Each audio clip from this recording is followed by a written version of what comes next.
Welcome back to the Dram Diaries. I'm Peter, and got another double dram blind. Two whiskeys, no clue what they are. I'm going to let you know which one I like best and what I would like to pay for both of them. Oh man, that smells rich, sweet. I must get like brown sugar stewed fruit like plums and cherries. That smells really good. Really, really good. Wow, I'm worried for B. The nose on that is incredible. Oh man, well, that's really good too. That's nice and sweet. Like I don't know, like stewed peaches. Both of these smell wonderful on the nose. I really don't have a favorite on the nose, so I'm just going to start with A and go with that.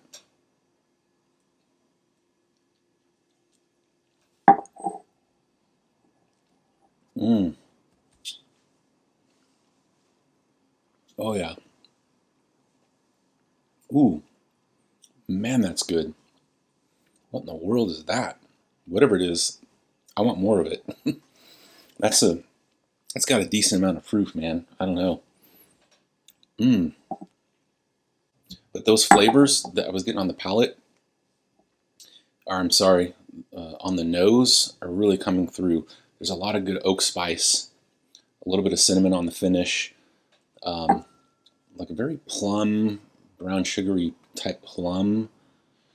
I don't know, some other type of like red fruit. It's very fruity and delicious. Let's go for B.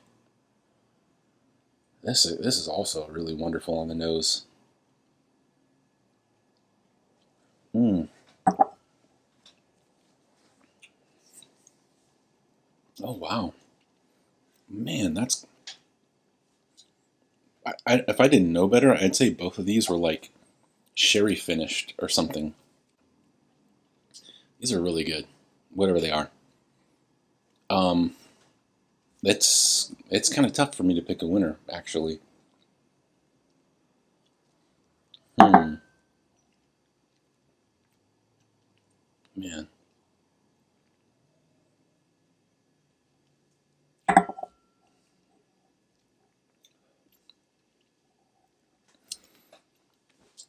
It like to me these are equally as good.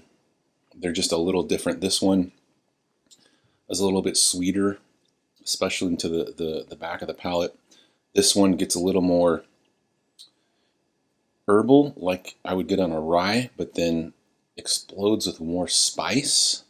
I really feel like either one of these would be a mood pour for me, and gosh, I don't know. The finish on this thing just doesn't stop going. Because of that, I probably would go with this one, but I would be very happy with either one. These taste like they got some proof to them, you know. I would pay $70 for either one of them. I'd be happy to pay $70 for either one. So let's see what A was, because I'm going to say that one took last place for me, you know. Oh my gosh.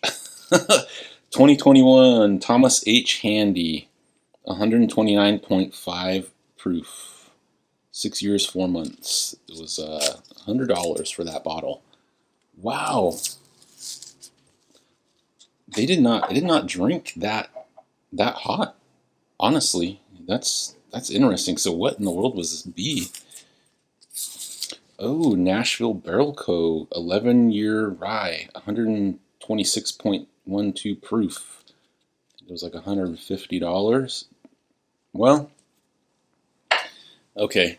If you could get Thomas H. Handy for $100 a bottle, which is, my friend got this bottle for $100, obviously I would go for it. But honestly, it drinks like a $70 rye. Both of these do, in my opinion. They're both very good. I can see why this one came across a little darker, a little bit better finish. It's older. I believe if it's Nashville, is it? Correct me if I'm wrong. sourced from MGP, or what are they now, Ross and Squibb. But both of these are really good, depending on how much you pay for them. Okay. Have you had other Nashville Barrel Co. ryes or bourbons? And I'm kind of curious now, like with, kind of the downturn in people purchasing whiskey of these, non-distilling producers, if they're like, I've heard their prices are dropping. I don't know. I haven't really been buying much of anything lately, so just curious.